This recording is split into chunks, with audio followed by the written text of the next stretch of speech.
આ પ્રોડક્ટ કેટલાને ગમે છે કેટલાને નથી ગમતી. આપણે ફેસબુક જેવું લાઇક ડિસલાઇક મૂકવાનું નથી. પહેલી વસ્તુ હું તમને કહી દઉં છું. ફેસબુકમાં એવું છે ને પ્રોડક્ટ લાઇક કરી શકે પાછી ડિસલાઇક કરી શકે. આમાં તમે કાં લાઇક કરી શકો અધરવાઇઝ ડિસલાઇક.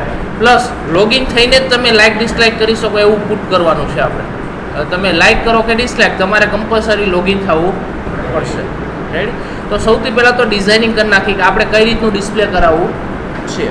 લાઇક ડિસલાઇક દેખાડશું ખરા ને, તો કઈ રીતની ડિઝાઇનિંગ ડિસ્પ્લે કરવું છે એ આપણે પહેલાં જોઈ લઈએ છીએ. એના માટે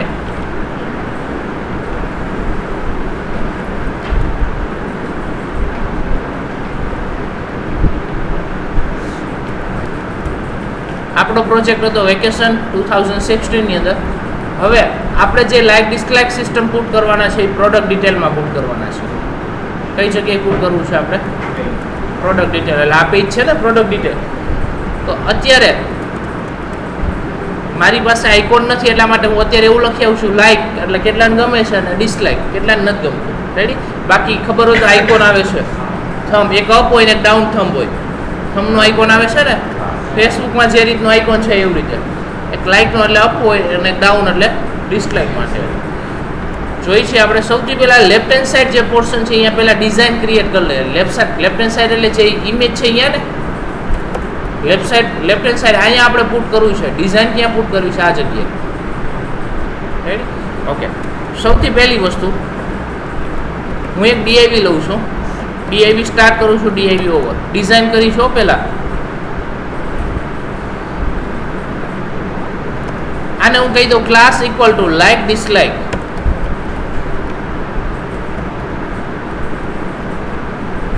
ક્લિયર? એક ડીઆઈવી લીધો લાઇક ડિસલાઇક. એની અંદર હું પાછા બીજા બે ડીઆઈવી લઈ લઉં છું.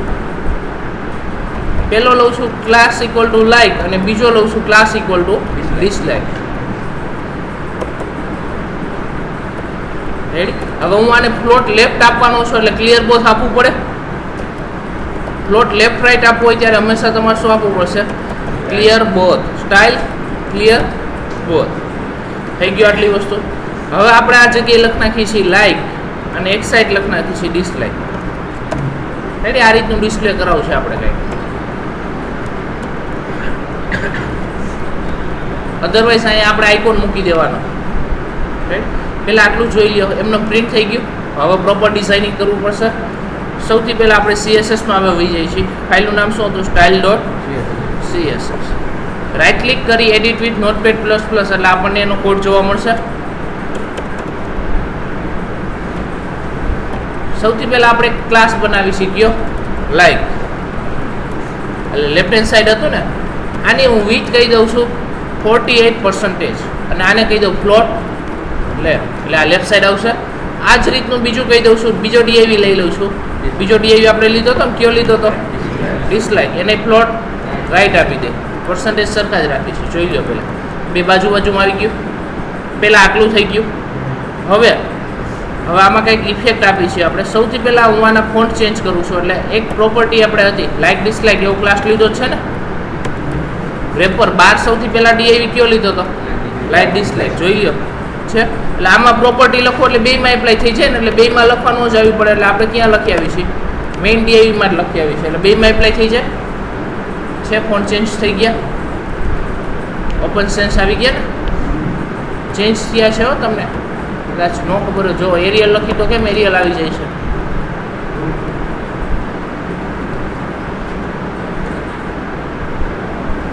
આ જે ફોન્ટ છે લાઇક ડિસલાઇક વાળા એક્ઝામ્પલ તરીકે કેલિબ્રી જુઓ છે. આપણે ક્યાં વાપરવા છે? Open sense.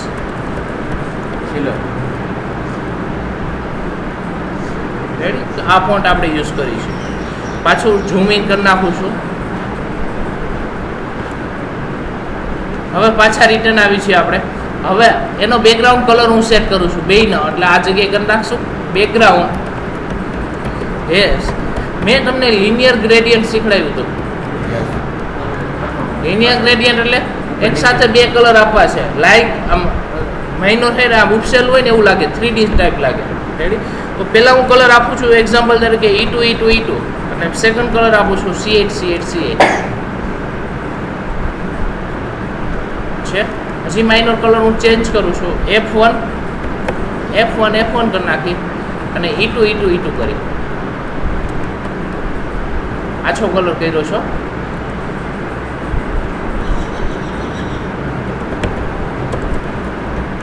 આછા હતા એ લઈ લઈ, કારણ કે આ કલર ડિસ્પ્લે નથી થતો પ્રોપરલી પ્રોજેક્ટેડ થઈ ગયું છે. હવે હું પેડિંગ છોડાવી દઉં એટલે જગ્યા છોડશે.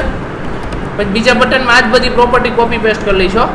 ટોપ બોટમ 4 પિક્સેલ જગ્યા છોડો, લેફ્ટ રાઈટ કેટલી છોડો 10 પિક્સેલ છે. પણ જો તો વીથ વધી એટલે ઓટોમેટિક બહાર નીચે ઉતરી ગયો ને બીજો ડીઆઈવી. તો આ પેડિંગ છે એ બોક્સની અંદર જ કાઉન્ટ કરવા માટે કઈ પ્રોપર્ટી છે? બોક્સ સાઇઝિંગ બોર્ડર બોક્સ થઈ ગયું. પાછું હજી માઇનર ચેન્જ કરીશું, ઓપન કરતા કરવા 6 પિક્સેલ છોડી છે. ટોપ બોટમ ફોન્ટનો કલર એકદમ ડાર્ક બ્લેક કરી નાખી છે.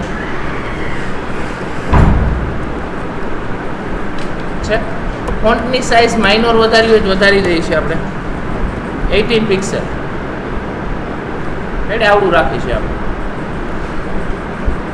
હવે એના કોર્નર છે એ રાઉન્ડ શેપ કરવો હોય તો બોર્ડર રેડિયસ 4 પિક્સેલ એટલે 4 પિક્સલ રાઉન્ડ શેપ થઈ જશે. થઈ ગઈ છે. હવે હું બોર્ડર આપી દઉં છું 1 pixel solid C8 C8 C8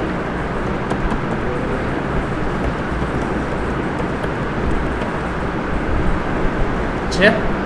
આ જ રીતનું બાજુમાં બીજું બટન જોઈ છે ડિસલાઇક. હવે જો લાઇક લખેલો હશે અહીંયા કાઉન્ટ દેખાડશે. અહીં કાઉન્ટ જ દેખાડશે કે કેટલાને ગમ્યું, તો કે 1527 ને ગમ્યું છે લાઇક કર્યું અને 552 ને શું કર્યું ડિસલાઇક. સમજાણું? તો આ રીતનું આપણે ડિસ્પ્લે કરાવવું છે. હવે સેમ પ્રોપર્ટી હું કોપી પેસ્ટ કરી લઉં છું.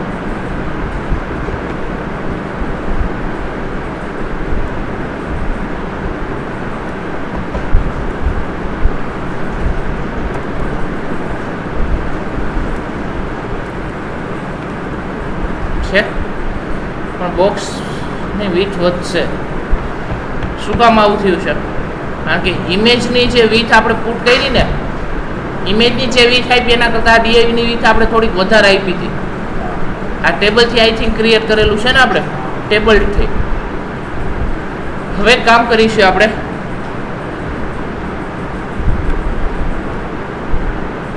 જે ઇમેજની વિથ સેટ કરી છે ને એ જગ્યાએ હું અહીંયા 50% આપી દઉં છું.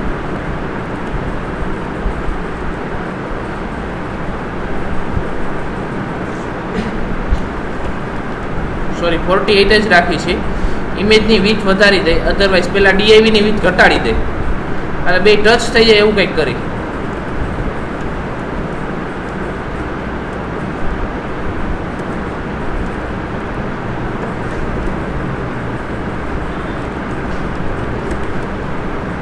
થઈ ગયું છે પ્રોપર.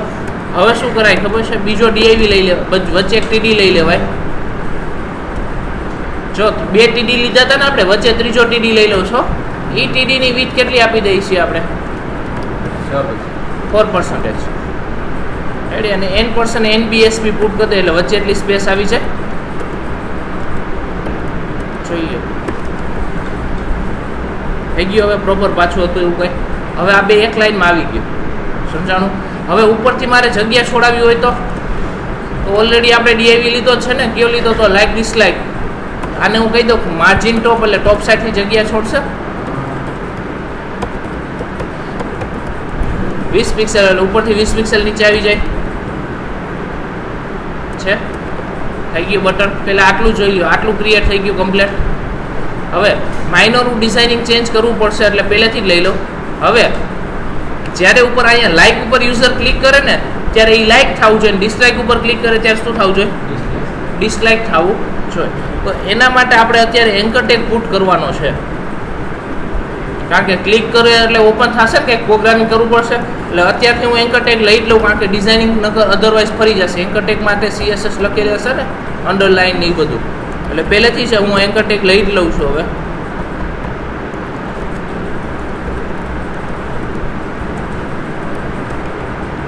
છે માઇનર ચેન્જ થઈ ગયો, કારણ કે એન્કર ટેગ માટે એને લખેલી હશે બાય ડિફોલ્ટ CSS કે એનો કલર આવો જોઈએ એ બધી વસ્તુ. તો અત્યારે હું કહી દઉં કે લાઇક ડિસલાઇકની અંદર જે એન્કર ટેગ છે એનો કલર કેવો આવવો જોઈએ? બ્લેક આવવો જોઈએ. તો આ પ્રોપર્ટી છે એ ઉપર લઈ લે. અને અંડરલાઇન જોતી નથી એટલે કઈ પ્રોપર્ટી? Text decoration none. જોઈ લે પાછો તો એવું થઈ ગયું છે. એકચ્યુઅલમાં બટન આવી ગયું, બીજું કાંઈ નહીં. હવે આ ટેક્સ્ટ છે એ બટનના સેન્ટરમાં જોતું હોય તો તમે લઈ શકો. ટેક્સ્ટ અલાઇન શું આપી દો? સેન્ટર. એટલે એ ટેક્સ્ટ સેન્ટરમાં આવે. પહેલાં જોઈ લે કેવું લાગે, અધરવાઇઝ રિમૂવ કરી નાખીએ. ટેક્સ્ટ સેન્ટર જ રાખી છે, બેયમાં મૂકી દઈએ છીએ, ડિસલાઇક અને લાઇકમાં. થઈ ગયું આટલી વસ્તુ. હવે આપણે ક્રિએટ કરવું છે. જ્યારે યુઝર લાઇક ઉપર ક્લિક કરે ત્યારે આ પ્રોડક્ટમાં +1 થવું જોઈએ, ડિસલાઇક ઉપર ક્લિક કરે ત્યારે -. જો આપણે ડિઝાઇનિંગ રેડી કર્યું છે, હવે કોડિંગ કરીશું, પ્રોગ્રામિંગ હવે કરીશું. શું કરવાનું છે સમજો હવે. ખાલી વસ્તુ, સૌથી પહેલી વસ્તુ, ડેટાબેઝની અંદર તમારે એક કોલમ લેવું પડશે, 2 કોલમ વધારે લેવા પડશે. જે જગ્યાએ તમે પ્રોડક્ટ સ્ટોર કરી છે એ જગ્યાએ બીજા 2 કોલમ એડ કરી છે આપણે. શોપિંગની અંદર ક્યુબ ટેબલ છે આપણું, પ્રોડક્ટ આ ટેબલ છે ને એની અંદર સ્ટ્રક્ચરમાં વહી જાય છે. નંબર ઓફ કોલમ આ બધા હતા. હવે નવા બીજા 2 કોલમ એડ કરું છું, 2 કોલમ એડ કરો. ઇમેજ પછી એડ કરાવું છું એટલે અહીંયા સિલેક્ટ કરી શકીએ ને. આફ્ટર કેના પછી? p_img પછી 2 કોલમ એડ કરો. 2 કોલમના નામ તો કહેવા પડશે ને આપણે પાછા. પહેલા કોલમનું નામ રાખીશું p_like. હવે લોજિક સમજો, પ્રોગ્રામિંગ સ્ટાર્ટ કરી છે. બીજું કોલમ લઈ છે p_dislike. પહેલાની ડેટા ટાઈપ ઇન્ટીજર, બેન ઇન્ટીજર જ લઈ છે. બેની 10 કેરેક્ટર સાઇઝ આપી દઉં છું. હવે એક વસ્તુ આપણે એવી કરી છે કે ડિફોલ્ટ વેલ્યુ સેટ કરી છે એઝ ડિફાઇન. ડિફોલ્ટમાં એઝ ડિફાઇનનો મિનિંગ શું થાય? કે તમે જે સેટ કરો એ સેટ શું કરી દીધું આપણે? 0. બેમાં ડિફોલ્ટ વેલ્યુ શું સેટ કરી દે? 0. આટલું થઈ ગયું. હું સેવ ઉપર ક્લિક કરું છું. બેમાં શું સેટ કર્યું? ડિફોલ્ટ વેલ્યુ 0 સેટ કરી દીધી. ડિફોલ્ટનો મિનિંગ શું થાય? કે જ્યારે તમે પ્રોડક્ટ એડ કરશો એટલે બાય ડિફોલ્ટ લાઇક કેટલી થઈ જશે? 0. અને ડિસલાઇક કેટલી થઈ જશે? 0. કારણ કે બાય ડિફોલ્ટ બે 0 0 જ રાખવાની હોય ને હંમેશા. સમજાણું? એટલે બાય ડિફોલ્ટ બેમાં આવે. જો બધા કોલમની અંદર 0 આવી ગયું છે. લાઇક 0 બધામાં, ડિસલાઇક એ બધામાં 0. આટલું સમજાણું પહેલી વસ્તુ. આટલું ક્લિયર? ઓકે. હવે આપણે એવું કંઈક કરવું છે કે જ્યારે પહેલાં તો અહીંયા રેકોર્ડ ડિસ્પ્લે કરાવવા છે.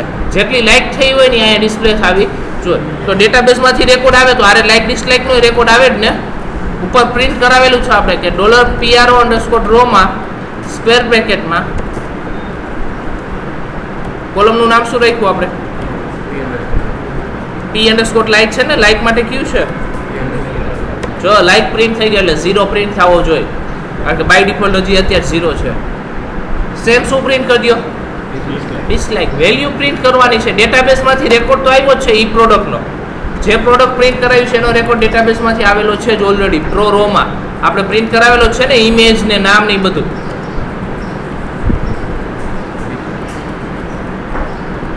થઈ ગયું? જોઈ લો એમાં 0 આવી ગયું છે. હવે પહેલી વસ્તુ,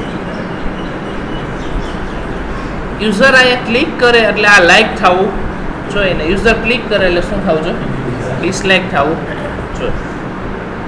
તો જ્યારે યુઝર આની ઉપર ક્લિક કરે ત્યારે પહેલાં તો એક કામ એવું કરવાનું છે કે આ લિંક તો જ આવી જોઈએ યુઝર લોગિન હોય. આ પહેલાં લિંક આવે છે ને એ લિંક ક્યારે આવી જોઈએ? જો યુઝર લોગિન હોય તો અહીંયા કન્ડિશન મૂકવી પડશે ને. તો ડિસ્પ્લે તો કરાવવાનું છે પણ લિંક તો જ આવી જોઈએ. તો કન્ડિશન મૂકી છે. ખબર કઈ રીતે પડશે એ વ્યક્તિ લોગિન છે કે નથી? ઇફ એલ્સ પુટ કરવું પડશે. ઇફ સેટ એટલે વેરિયેબલ બનેલો હોય. આપણે સેશનની અંદર ક્લાયન્ટ ઓફ સ્ટેટસ નામનો બનાવ્યો હતો, યાદ હોય તો. આ કન્ડિશન ઉપર હાલવાનું હતું બધે. મેં તમને એવું કંઈક કીધું હતું. જો એ વ્યક્તિ લોગિન હોય તો જ આ કન્ડિશન ટ્રુ પડે. તો જો લોગિન હોય તો પ્રિન્ટ કરો. તો આ લાઈન પ્રિન્ટ કરવાની ને. તો એન્કટ એકવાર એ લાઈન લઈ લઈએ છીએ આપણે. કટ કરી લઉં છું. પર પુટ કરી દઈએ છીએ આપણે. પ્લસ ચેન્જ એટલો થશે તો PHPની અંદર PHP આવે નહીં. તો હવે આને શું કરવું પડશે? કોન્કેટિનેશન કરવું પડશે ને. વેરિયેબલ પ્રિન્ટ કરવું હોય તો કોન્કેટિનેશન કરવું પડે ને. પણ PHPની બહાર હતા એટલે PHP આપણે સ્ટાર્ટ કર્યું હતું. બાકી જરૂર છે ને. આ લાઈનને હું કોપી પેસ્ટ કરી લઉં છું એલ્સ પાર્ટમાં. પણ ચેન્જ કેટલો આવશે? એન્કર ટેગ નહીં આવે, બીજું કંઈ નહીં. તમારો એન્કર ટેગ પ્રિન્ટ થશે નહીં. લાઇક પછી ડાયરેક્ટ વેલ્યુ, છેલ્લે આ સિંગલ કોટની પણ જરૂર નથી. થઈ ગયું. જોઈ લો પહેલાં લાઇકમાં એકમાં કન્ડિશન મૂકી પ્રોપર ચાલે છે કે નહીં છે. ઓકે, કલર પણ ચેન્જ થઈ ગયો. કલર આપણે ડિસ્પ્લે કરાવવો છે કારણ કે CSSમાંથી આપણે મૂવ કરી દીધો ને, એ લાઇકમાં રાખવો જ છે. રેડી, હવે ચેક કરી લો. રેડી, હવે જો આમાં લિંક નથી આવતી છે, અહીં ક્લિક ન કરી શકે. આમાં હજી હાલે છે કારણ કે આમાં હજી આપણે કન્ડિશન મૂકી નથી. તો આપણે કન્ડિશન બેમાં મૂકવાની છે. એટલે આજ પાછું હું કોપી પેસ્ટ કરી લઉં છું આખી વસ્તુ. કેમાં પુટ કરી દઈ? ડિસલાઇકની જગ્યાએ ખાલી વેરિયેબલના નામ બદલાઈ આવશું. પછી લોગિન હોય તો પહેલાં અહીંયા શું લખવાનું છે? ડિસલાઇક પ્રિન્ટ કરવાનું છે.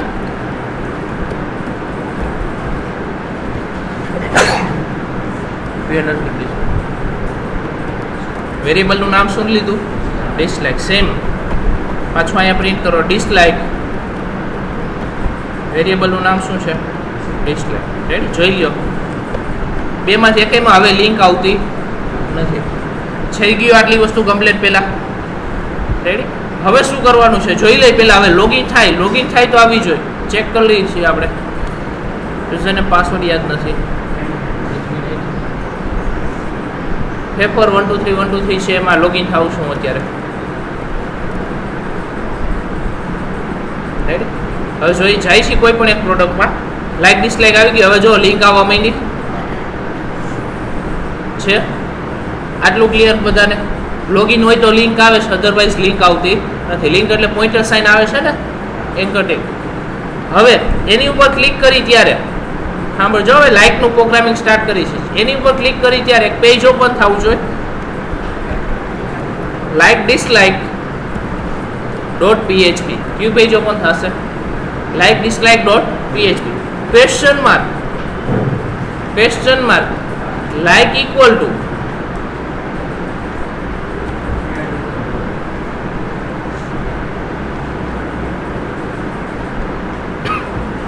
પહેલા તો પ્રોડક્ટનું આઈડી પાસ કરાવી દઉં છું. Question mark PID equal to કે કયું પ્રોડક્ટને લાઇક કરે છે. તો આ કઈ પ્રોડક્ટ હતી?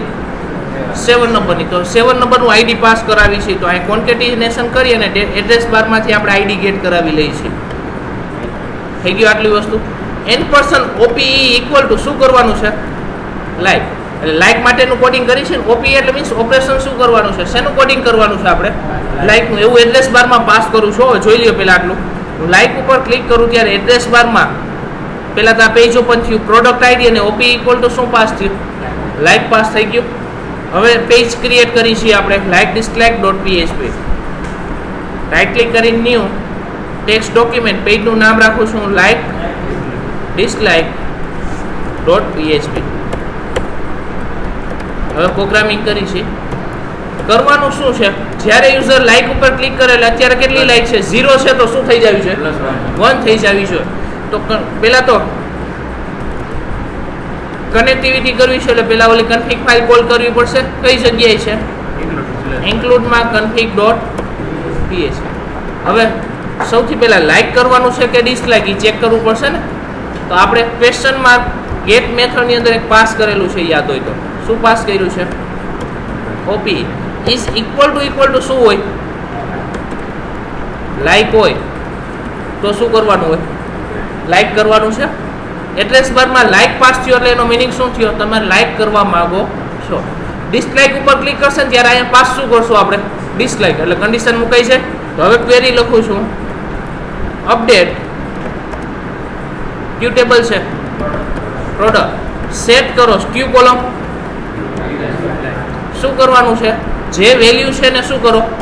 +1. પણ ક્યાં રેકોર્ડને? તો કે જેનું પ્રોડક્ટ આઈડી શું હોય? ગેટ મેથડમાં આવ્યું છે ને આઈડી. આપણે આઈડી પાસ કરાવેલું છે. એ રેકોર્ડની વેલ્યુ ચેન્જ કરી નાખો. પણ ક્વેરી એક્ઝિક્યુટ કરી નાખવી છે. mysql_query બ્રેકેટમાં $q, $link. જેવો રેકોર્ડ અપડેટ થઈ જાય એટલે પાછું સેમ પેજ ઓપન. એટલે પ્રોડક્ટ_q પહેલાં શું આવશે?